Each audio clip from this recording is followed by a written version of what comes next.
Growing up, I drank the Kool-Aid of my parents' and community's beliefs. I made that belief system more important than my own needs and happiness. Looking back, I can't fault anyone for that, not even quote-unquote God. I now have clarity in decisions and choices I make. I'm fully engaged in finding joy in my life, in my own way, without the influence and construct of others. This is an uplifting discussion from there to now. Hello. So, I'm super excited about this topic. This is something that I've been really grappling with. I have debates and discussions about with people. I have had personal internal conflicts about this. I was telling Debi.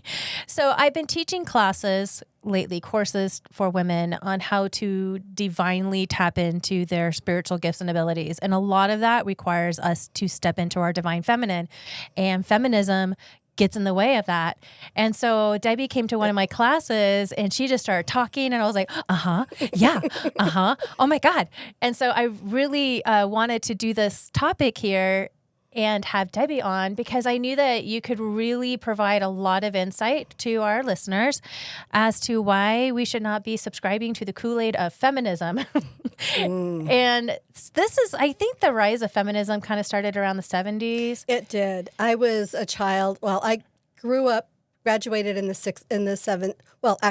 graduated from high school in 1970. Mm-hmm. So I was right there when feminism was in its full bloom and people were burning their bras and they were like man haters and, all of that. So I went through that, didn't so much subscribe to it because I was a good little Mormon girl who liked boys.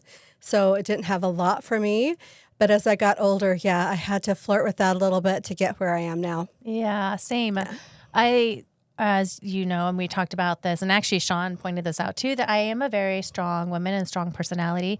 And I remember when I was in high school, my dad would just tease and taunt me. I was the oldest of 5 brothers. Oh my God, I was surrounded by all these boys and it was so annoying.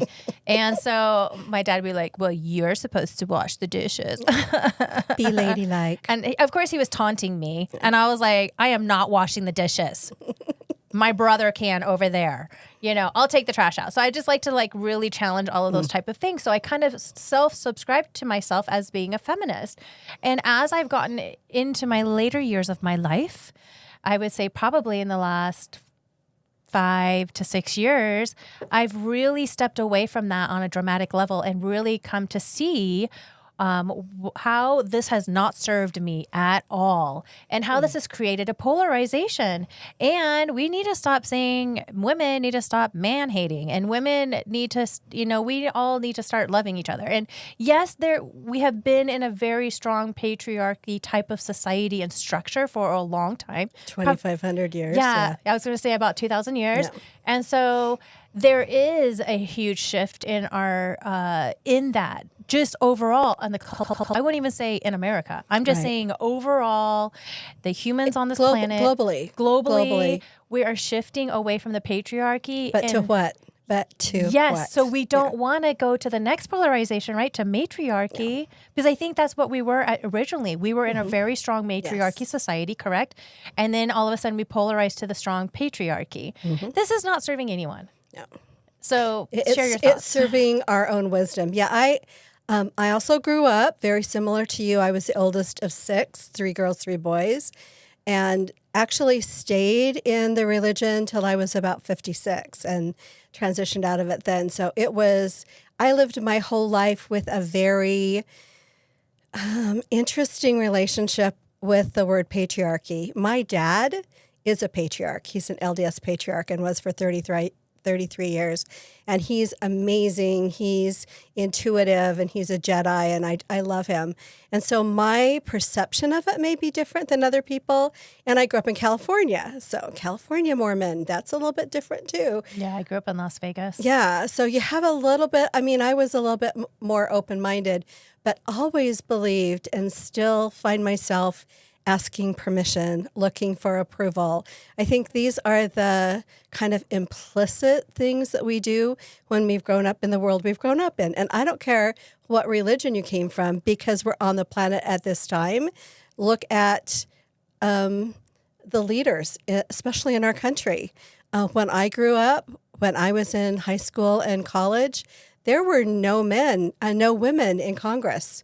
no women doctors, no women lawyers, no women leaders. There was nobody for us to look at. In fact, I wanted to go to this little town called Palo Alto in 1970 when I graduated and take Palo computer Alto. school.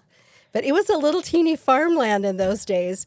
And I wanted to go to computer school. And my dad patted my hand and said, "Oh, Debbie, you're never going to need a career. Go to BYU, take some secretarial classes," which is what I did. And meet your husband. Yeah, which is what I did. And it served me well, and it's been a good life. But when I finally did step away from Mormonism, my dad had a discussion with me, and he said, "I want to know why you left." Because I was so How old were you? into it. I was 56. Wow. Yeah. Okay. So I said, "Well, it's a long story. Maybe you don't want to hear it all." And he just kind of settled back into the couch and he goes, "Yeah, I want to hear it." So I had a long discussion, and a lot of it started with women in the church. And the early LDS church, women were, they were given a lot of the same rights, like they could give blessings, they could do different things, and then it was taken away. And so I asked him, like, why can't women give blessings? Like, why couldn't Jim and I give our kids blessings if they were sick? Like, why? And his answer was telling. And like I said, my dad's pretty open-minded, and he's pretty intuitive. And he said, "We have a hard enough time controlling the men. What if the women did?" I'm like, "So it's about control?" And he's like, "Oh, yeah." Oh yeah. And so that was when I realized it's not about patriarchy. It's about patriarchy. It's about who's in control. It's about the whole idea of control. You know, the archy part of patriarchy is dominion, leadership, control. And so matriarchy is women are the one who are dominant, who are in control. Right. And so for a long time, I thought, well, when I started hearing and on my woo-woo journey about the feminine divine, I'm like, oh yeah, women just need to rise up. And then as I've looked at it even more, it's become more nuanced. And so when you ask me to talk about this, it just sparked that question of like, if we're moving out of this, what are we moving to? Mm-hmm. It's so funny because I have been really, I guess what really kicked me in the pants to do this podcast too is that I've been listening to a particular astrologer and talking about astrology and how all of the shifts that are happening, there's this rise, this strength happening. And I see almost this like people waking up, like females, especially the feminine, waking up in their divine gifts and abilities. And so I really wanted to, with these classes that I was teaching, really help women dig deep into what does that look like, because we have been fed this narrative of feminism to be masculine, to have masculine qualities. It's about achievement and success and leadership. Right. And that's what Control, we need to aspire to. Power. Yeah, that's the power principle, the control principle. But I'm feeling that there's another principle that is at work literally in waking us up and helping us remember. So what is it that we can do as females to really counterbalance that? Because it's not serving us. No. We're not acting in accordance to what our divine beings are at. We're supposed to be more softer, right? So I just did... Well, I'll tell you the greatest aha I had was 15 years ago when I started doing Chinese face reading, which is a whole different topic. But I really got into the Chinese elemental system. They have 5 elements. There's where the yin yang comes in. And I learned that what we call feminine energy is just receptive energy. It's like water. It goes deep. It's our portal. It holds, yes. But it's receiving. But what woman do you know that doesn't give and express herself? Yeah. That's masculine energy. It is. That is the yang energy. That's the fire energy. And so the last 15 years in my coaching practice, I've been helping people to connect to their authenticity. So this system helps you to really see who you are authentically. And it's through looking at your face, looking at your birthday. I mean, it's a simple, easy, elegant system. But I remember thinking, why do I want to talk about politics when I was in high school? Instead of like, I couldn't figure out how to do the mean girl thing and all of the manipulation. I couldn't lie because I couldn't remember what I'd said when I lied. And I couldn't do the whole mean girl thing. And I remember feeling like I really didn't fit. Like, who am I really? And then when I learned in the Chinese elements that I'm a double yang, I'm yang wood, yang metal, like I'm all about like, finding the path ahead, finding purpose, doing it beautifully, what's right and wrong. Like, that's not super feminine. Mm-hmm. I remember even being in my 30s and thinking, okay, Debi, it's time to like settle down and be a woman and be like Barbara B. Smith. Hello, sisters. How are you? It never took. And after 5 years of therapy, I was like, okay, this is a package deal. This is who I am. Take it or leave it. Like, this is who I've got to be. This is what I've got to work with. And so I knew even at that age, even in my mid-30s when I was still raising kids, I was looking for who I was authentically. And it would peek through, but then it would turtle. Mm-hmm. And so it wasn't until I learned this other system and started helping other people that I finally understood that it's not masculine or feminine at all. It is how you're wired and how you express yourself. And we're actually all supposed to be in balance with those elements. Oh, and that's so, fascinating. Yeah. So I've kind of seen Mother Earth as an example to how we are to be, right? Flow. Mother Earth is flow. Like you see. Yeah, part of it. Okay. That's water. Water flows. Okay. But trees grow and they're strong and they want to get, this is how I start. Like, this is why I do spreadsheets and this is why I like to organize things, is because I have that element. So trees grow and they come at certain times. Like, you don't see fruit on the trees before they have flowers. I mean, there's an order to it. That's wood element or tree element. Then you've got fire element, which you're a great example of. And fire is the sun. It's electricity. It's things that burst forth. It's fire doesn't sit still, but neither does water. Fire and water both have to have freedom. And there's a flow to fire, just like there's a flow to water. Then you have earth, and earth is supporting and giving and caring and nurturing. That's 1/5 of it, because then you have metal, which is all about right and wrong and about transcendent qualities and about the things like refining things and getting rid of the fluff. And so there's a cycle. That earth is all of those elements. So when you look out the window, you see all of them in different harmonies. So obviously the beach is going to look different than the desert. Right. And that's going to look different than the mountains. But this is who we are. We can be perfectly who we are, masculine and feminine, however you want to identify that, but being in harmony with those elements which we all have. So finding balance. Yes, and finding your expression of balance. Like I say, it's like, I know this is stupid, but I say it's like Bisquick, right? So you can make strawberry shortcake out of Bisquick, but I have a recipe for pudding. Mm-hmm. And so it just depends on how you put those ingredients together, and then they express themselves uniquely and authentically. And, even if you think of the icons, in fact, I might have to get my little list out here because I wrote down what these elemental icons are in the pop stars, because I was just looking at Lady Gaga. I'm like, she's one of them. So to me, you cannot be an icon unless you're fully expressing authentically who you are. Wannabes don't make it. It's the people who are authentic. So if you think of water, to me, that's Billie Eilish. Like, who else will sit down on an empty stage and take like 5 breaths and then sing a song with no music going on in the background? I mean, just even her face has all the water elements. It's water, it's deep, it's still, it's a little bit insecure sometimes. Mm-hmm. Like, that's water. And she's an icon because if she tried to act like all fiery, it would come out so wonky. If you think of wood, like think of Serena Williams. Like, this is a woman who's overcome all the boundaries, whether it's race, whether it's age, whether it's having a child, and she keeps coming back,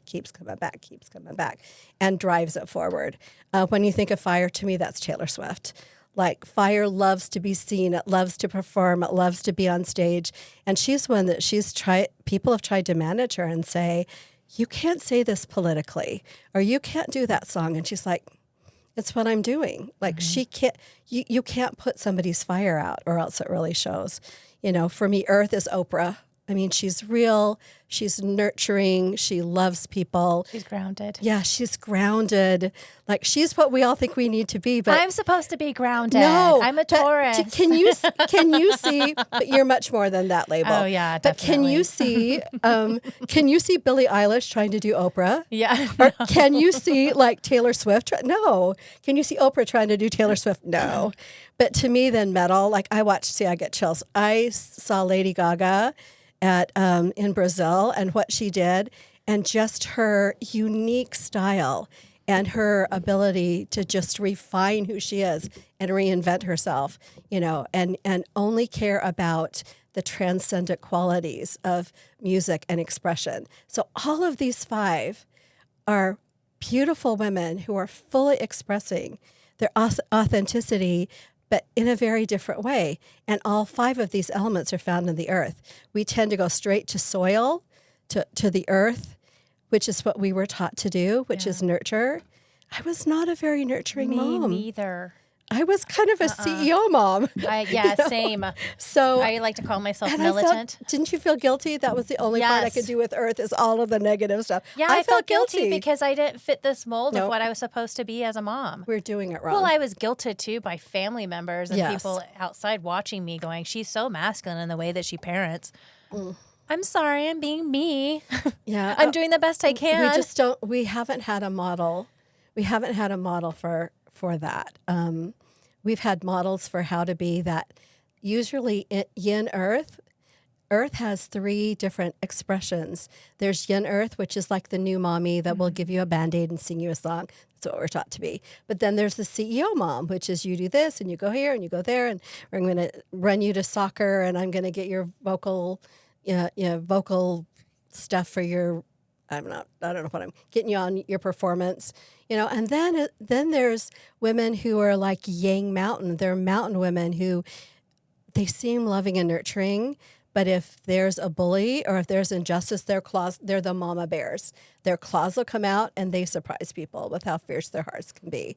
So if you're familiar with mama dragons that are in the LGBTQ community, I mean, these are women that they all want to love and nurture, but they will also protect in that same way. They're the mama bear, mama dragon. They call themselves mama dragons.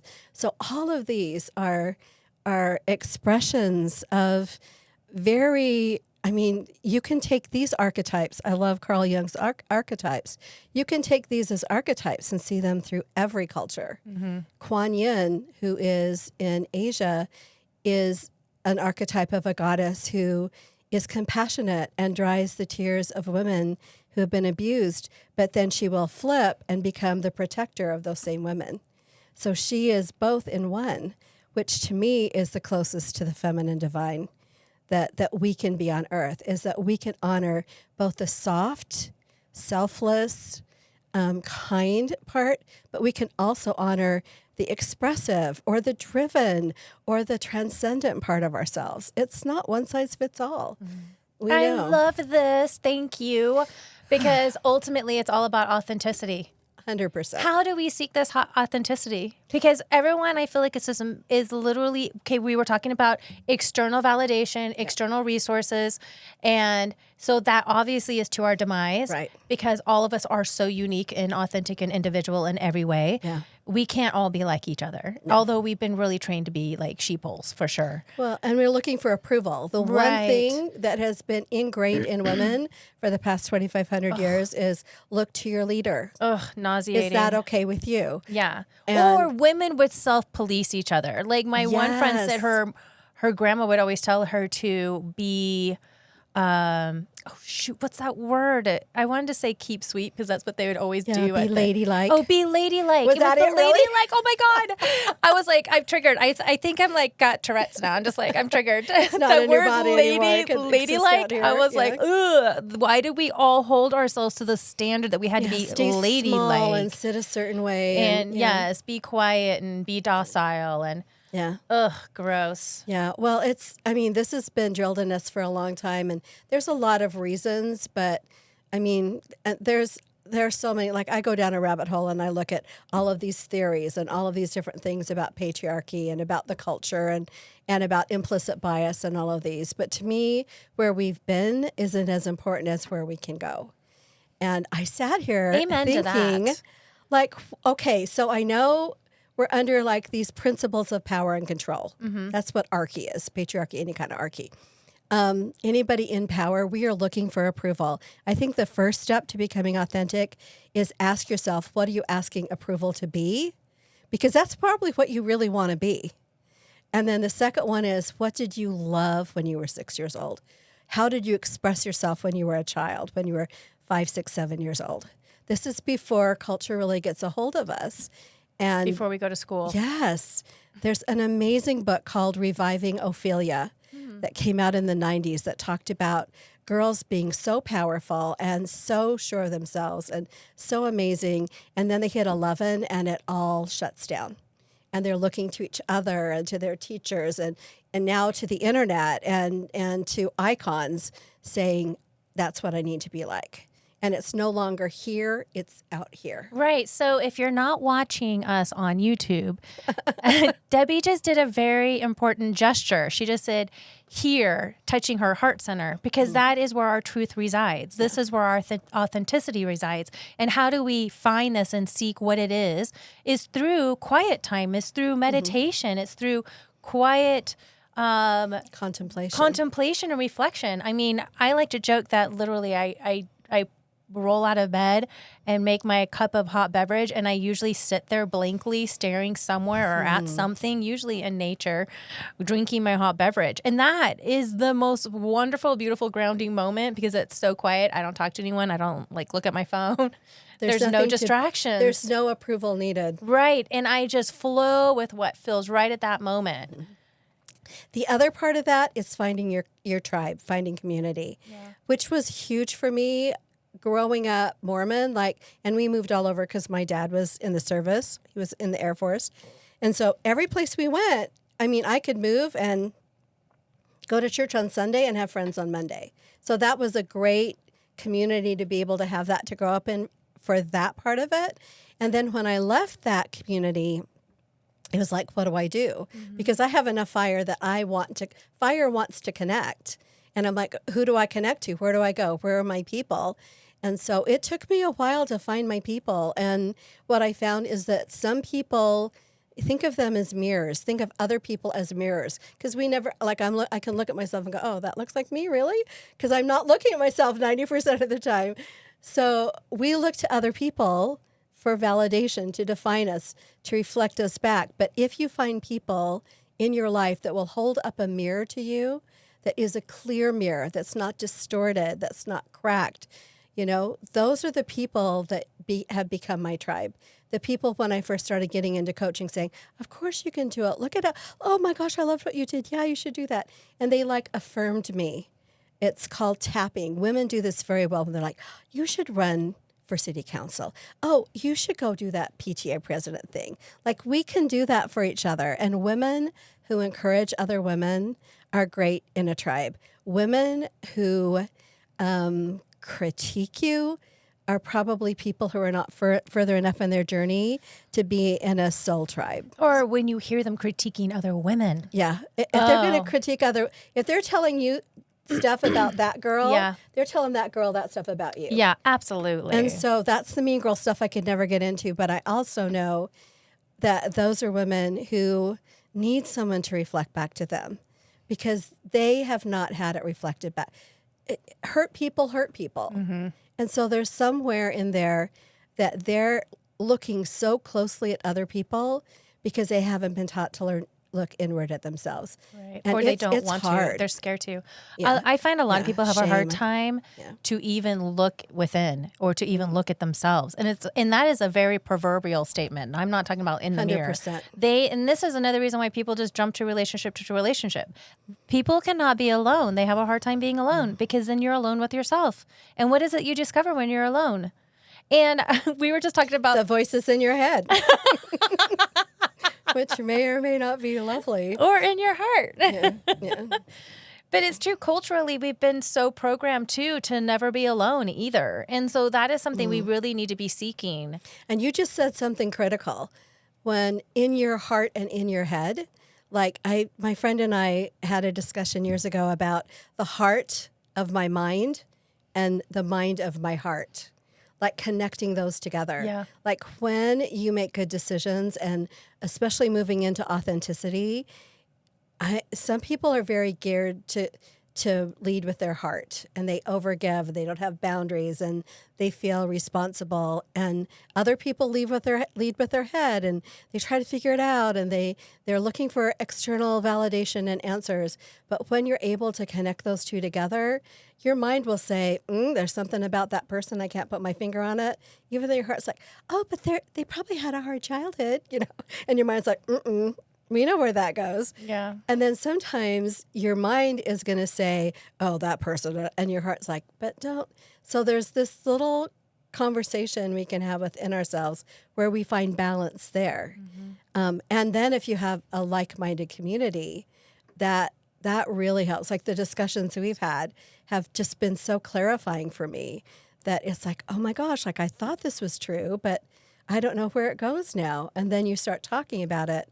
Some people don't actually think deeply about things unless they start talking about them. Or they hear about it and then they go for a walk. I mean, we all process differently. It's true. We do all process differently. And we can process. Because you have powerful NLP thing- background too. We're Right, totally I speaking do, NLP I right do. now. Yes, we are. So there are so many different ways to discover it. But to me, the first question about becoming authentic is, what do I love to do? And what am I looking for approval for? Like, is that okay what if I, and it's kind of a yearning that you have that you keep sending her back to her room. Like, what part have yourself have you put in her room and have forgotten that she's there? Right. I have found myself doing the complete opposite, not seeking approval whatsoever, and just doing whatever the hell I want and saying what I want and just doing it, because I've been so sick and tired of always pulling myself back, holding back, and going, is this okay? Is this okay? Is everyone around me okay because I opened my mouth and said this? And then you look at, like, can I get somewhere in between, okay, I'm fierce and I'm here and I have to like prove it all to you. And can it just be like, whatever. I had a mom once that had a son that had just kind of drained her dry, and she was so loving and compassionate. And I said, next time he says, "Oh, I need money and I'm in trouble," can you go, "Oh, you again? Like, I thought you were over this. Like, go out and try again. Come see me in 30 days, you silly boy." And she looked at me like I had just laughed her in the face, and she goes, "I couldn't do that." I'm like, "Try it. Yeah, why couldn't Try she? it." Like, tell him, I know, son, that you have it in you to figure it out. I've seen you do it. Remember when you were 5 and you figured out how to get that cat out of the tree? That's still you. Like, I can't believe you don't see that in you. I do. Yeah. Like, such a different approach instead of taking it over seriously. In fact, my favorite advice to people that are becoming who they are is try something completely new. Try something completely new. If you're looking for a job and you've always done like this and you're expecting them to reject you, try it completely new. I don't know what that is for them, but I have, because we're looking for permission at that point, I just gave them permission to do it completely new. And where are they going to go for that? Right inside. So that's something we never think of doing, is try something completely new, and I'm not going to tell you what that is. Right. Oh my gosh, that's amazing. It's just like breaking It's out so of that fun. box that we were placed in, either by ourselves or by other people culturally. And like in our freaking DNA. Yeah. It's ancestral. Yeah. It's ancestral. On the other hand, I think we probably got grandmas, grandpas, great aunts. Everybody said, do it, because they couldn't do it in their time. So I think we get guidance that way too. But it's really scary. It's really scary to get out of the box. And people are like, change is hard. And I'm like, yeah, but what is it like to be in captivity? I feel like being in the box is like everyone is like our lobsters in a bucket. And so when That's such a one visual. lobster starts to try to climb out of the bucket, meaning the box, do you know what lobsters do? They actually pull the person back in. And that is what we're doing to each other. Oh, we're trying to help ourselves. I need to make sure you're not going to get hurt. Like ego wants two things. It wants us to be safe and not die. Good luck with that, ego. Like ego, I will never say get rid of your ego, because my ego is everything I've experienced. It's my personality. It's my point of view. But when it's telling me, you better not do that podcast, you don't look right, you're too old, you're like, what do you have to contribute, which is ego. And I'm like, oh, you silly ego. You know better than that. You tried and tried. I do the same thing I told that lady to do with her boy, because I do that with the voices in my head, which is like this the technique. Voices in our head. Because sometimes we take it too seriously. Well, they want us to. That's the key. It's power and control. Yeah. They want us to take it seriously. I mean, if I can make you afraid, I can make you do anything I want. Oh my God, so true. In the thought of failure is horrible to me. I still really struggle with quote unquote failure, whatever that is, because I think everyone's failure is so different. I was just going to say that's a big question mark called failure. Like this is the thing about society. They can make that be whatever they want. Right. Oh, you only had 4 children. I felt like a failure because I had 4 instead of 6. I had 2, and I was so grateful and celebrated that. I was like, thank you, baby Jesus. I only had 2. I shouldn't have had any. But like, it's like who made up these? This is another line I'm like, is who made up that rule? Yeah. Who made up that rule? The patriarchy. But if I just don't know the specific person, if I don't know the specific person and respect that person, why are we following this rule? Every contract can be amended or voided on this planet and beyond. Yes. Every contract needs 2 signatures. And if I'm not signing on the dotted line, it's not an agreement with myself, with my upbringing, with society. And so, I mean, this is what brings us back to feminism, because feminism in the beginning promised me freedom. It was called the Women's Liberation Movement. But what I found out when I went into that is it wasn't liberation. It was just a different hierarchy. And they were like cranky. I don't like being cranky. And control. Yeah, they were just cranky. And so, yeah, and it was like snap to this grid now. And if I wasn't angry, they thought I wasn't invested enough. Like, you just aren't feeling your pain enough. I'm like, okay, I feel it and I move on. This is how I do pain. But that's good. That's how we should all be doing it. And I'm not saying they did it wrong, because for some people, feeling that pain and being in that movement really did liberate them. But right back to authenticity. Like what is it that we are really looking for? And I think the answer to that is not matriarchy or feminism or any kind of other ism. I mean, I read this whole other thing about, is it patriarchy or is it capitalism? That was a whole different, so I mean, it can make you crazy, which my brain loves to have done to me. But to me, my biggest question was, if I don't want feminism, if I'm not comfortable with patriarchy, I'm old. Like I'm a crone. I'm not a mother, a maiden. I'm a crone. I'm older. I've got grandkids. Like, so what do I want to do with the rest of my life? Where do I want to go with this? And to me, the thing I wanted most of all is like, who am I authentically? I actually went to the Koolabs. Oh, it's been probably almost 10 years ago, which is this beautiful place in Utah. If you don't know it, go there. Look up KoolObs. It's by New Harmony. And it's just the mountains, the kind of the back porch to Zion's Canyon. I went up there one day because I wanted to know what to do with my life. Like, should I write a book? Should I quit my job? Should I? And I took my journal and I just asked the question, and then I wrote down what came to me. And what I wrote down was, or what I got, like the inspiration I got, I guess you could say, was kind of like, whoever it is that answers me, he, she, they, said, we can't tell you the purpose that you're here for. Can you imagine living in the cosmos and saying, what's your purpose? And them going, seriously? But we can tell you the reason you're here. I'm like, okay, that's good. But I love that distinction, purpose versus the reason I'm here. And they said, the purpose you're here is to see if, in spite of everything you're taught, by your church, by your parents, by school, by everybody around you, in spite of all of that, can you fully express the essence of who you are? Aww. Can you fully express the essence of who you are? So I could be Debi Walmart greeter And if I'm doing it Debbie style, I'm fulfilling the purpose of this life. Yeah. And the second one was, can you be the stillness in the movement? And I'm like, I have no idea what you're talking about. And in my mind, I could see that turtle in Finding Nemo. Turtles are really slow, but in Finding Nemo, that's like the cowabunga dudes guy. And it's like, can you trust that the universe is collaborating with you? And there's something, I don't know what it is. It could be who knows what, astrology or I don't know what it is, but there's something beyond us. Can you let that partner with you? Can you collaborate with the forces that be in this universe and be still enough to let them take you places? Because I tend to be pretty independent, and if there's a landmine, I will walk straight into it and step on one. I've done it my whole life. And they're like, can you just let it once in a while relax into the flow? Like you said, relax into the flow. Can you trust the process? That's still something I have to ask myself all the time. And the only way you can trust it, is to allow it to have its way with you. Surrender.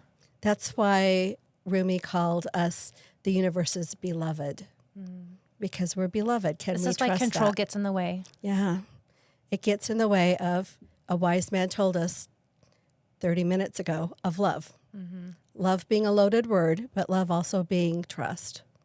Trust. Not faith, but trust. So I don't know if that's where I'm going. I think that's close to where I want to go, is that can I fully express the essence of who I am? The essence of who you are is powerful, and it's expressive, and it's connective. And like you can't tell a hummingbird to go down and be a koi fish. And you can't tell a koi fish to go up in the trees. Like finding out who you are and then just trusting that. Like all those icons, that's what we're here for. So it's interesting because as women, generally, culturally, we have been told to not be selfish and to give and to constantly be always doing for everyone else and never for yourself, right? And the one thing that came to me when you were saying this is the self. We need to go to ourselves. We need to go to the self. All we have. Yes, we need to be serving the self first. Well, if you're happy-ish, what does that mean? You're kind of happy. If you're rich-ish, what if you're self-ish? You're not yourself. Yeah. You're a little bit yourself. So selfish doesn't mean I'm doing it for myself. It means I don't even know who I really am. And I want you to fill me with approval because of what I'm doing for you. Yeah. So, I mean, sadly, that may not be true for everybody. I know there are people who are truly altruistic, who really care.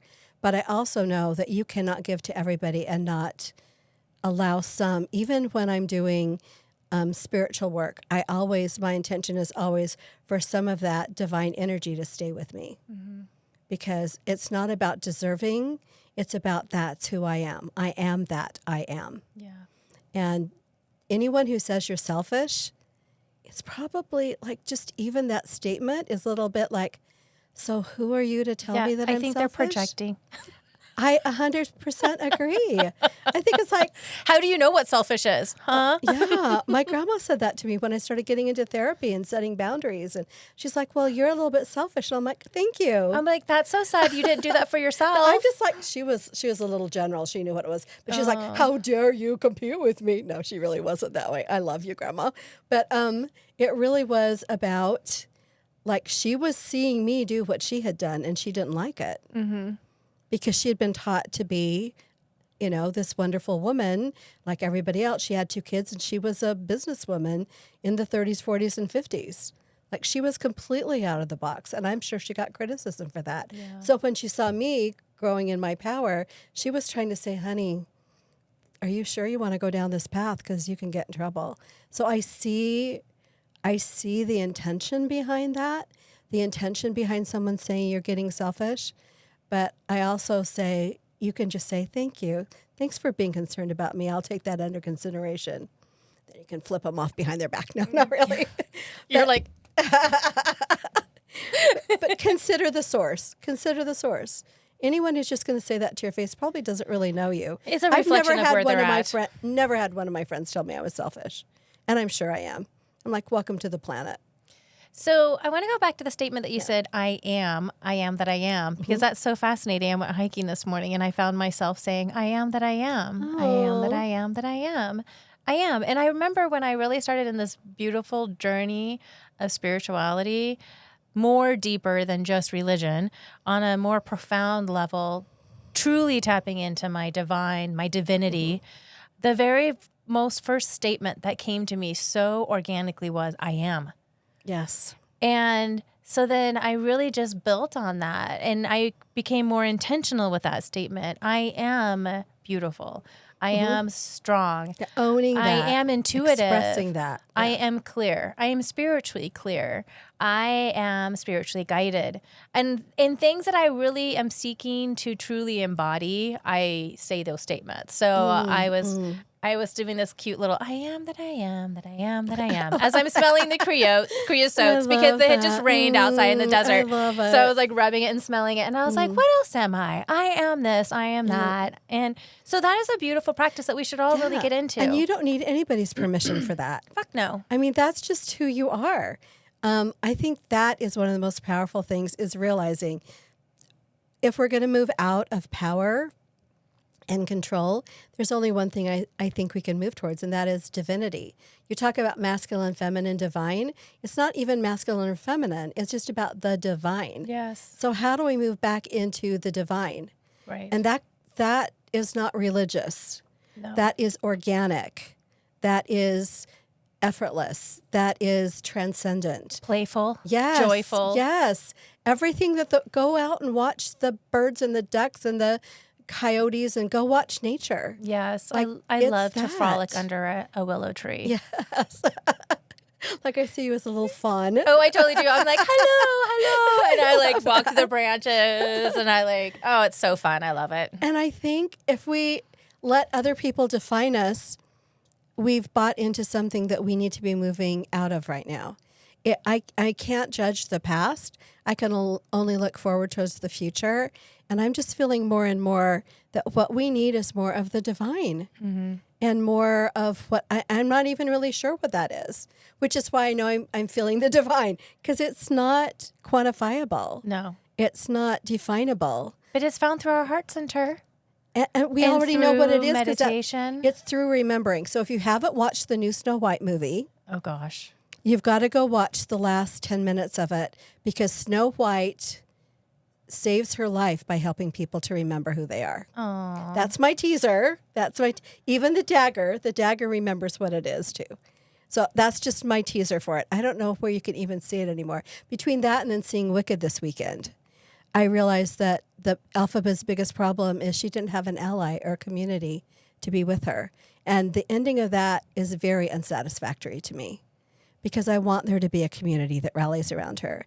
I want her to be seen for who she is. And unless we have allies and unless we have community, we can only go so far in our divinity. When you think about divinity, the divine is not subdividable. It's a collective. And I think the more we move towards that, the closer we get to it too. It's all inside. We just have to remember. It is. It is a remembering. And back It again, can't be taught. how to remember. Find those quiet moments. What feels good, do more of that. What feels crappy, don't do it anymore. What brings you joy and what lights you up? Your misery is enough of a reason to say no. Yeah. See, we know all the things, we just have to do. The funny thing is, too, is I feel like we always feel like we have to be like in pain or be struggling or something. Sacred suffering. Sacred suffering? No. We That's can like- toss that aside, too. No. That's serving us. The more you and suffer, serving no the more one. the more you suffer, the more it shows you really care. That's a song from the 90s called Self-Esteem. Mm-hmm. It was a pop song written by a boy band somewhere. I can't remember who it was, but anyway. Offspring. Oh, thank Offspring. you. There he goes. Yeah, no, it's going to Something be about a spring. Are we talking about a bubbling Offspring. brook No, it's Offspring. in the mountains? The more you suffer, the more it shows you really care. Like, that's what I've learned Just to get watch rid Sean of. pull it up. Don't pull it up. Thanks, We're not Sean. listening to it. That's our outro.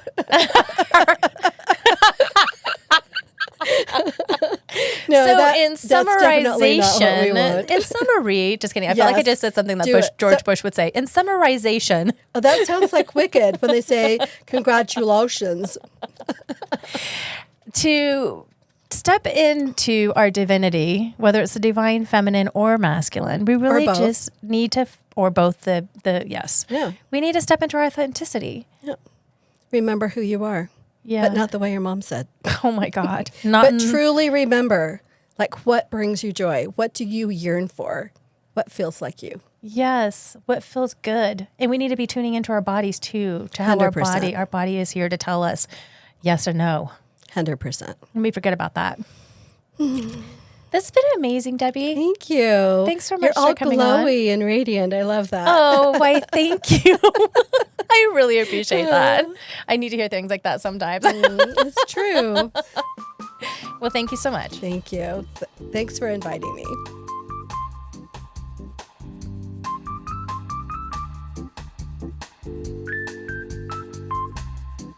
Thank you for listening to the I Drank the Kool-Aid podcast. Join us next time. If you'd like to participate in this discussion, get a hold of us at idrankthekooladpodcast@gmail.com. Now let me ask you, what flavor of Kool-Aid are you drinking? This has been a production from a podcast studio.